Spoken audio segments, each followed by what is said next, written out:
voices. It sounded like hundreds of people trying to talk at once.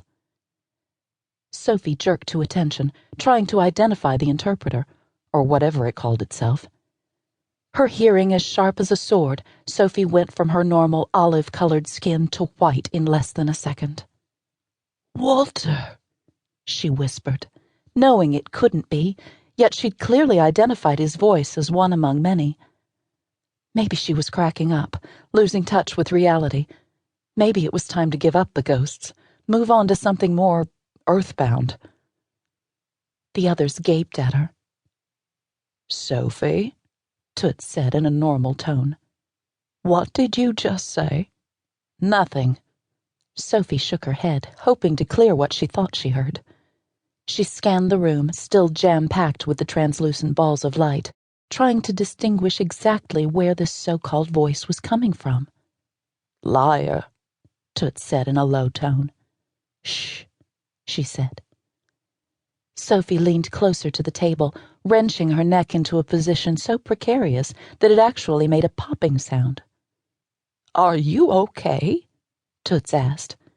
She moved her chair closer to Sophie's. "Something isn't right. We need to stop this right now." Hearing the alarm in Toots's voice jolted Sophie back to reality, or as much as one could given her current circumstances. "I'm fine. Listen." She leveled her gaze at the door leading to the kitchen.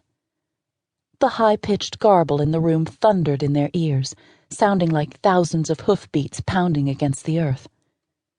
Straining to discern a male voice in the ear-splitting loudness, Sophie cleared her throat before she spoke. "If you wish to make yourself known, do so or leave this room." In the blink of an eye, the room temperature dropped at least 20 degrees.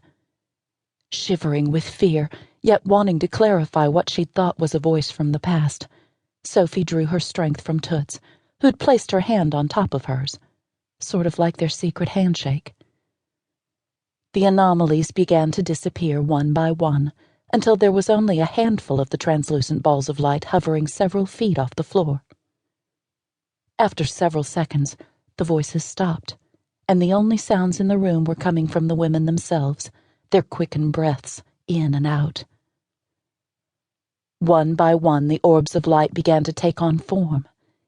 Each vaporous cloud became distinguishable by its gender, its clothing, and lastly, for some of them, a face of sorts. Before she totally lost her cool, Sophie counted the spirits. 13 in all. That had to be a bad omen. Clearing her throat again, Sophie spoke to the ghostly apparitions floating above the table. "Identify yourselves," she commanded with more power than she felt.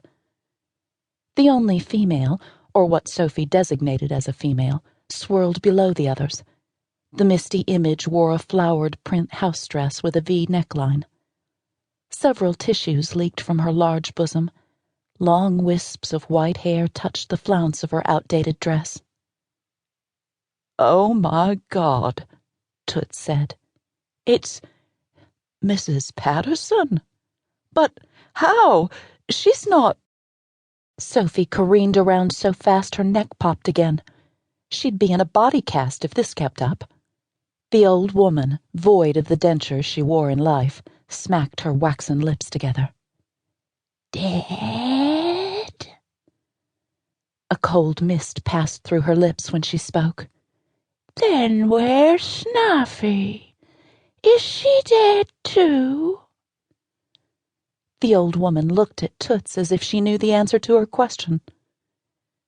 Scooting their chairs across the hardwood floor, the four gathered closely around one another as quickly as possible.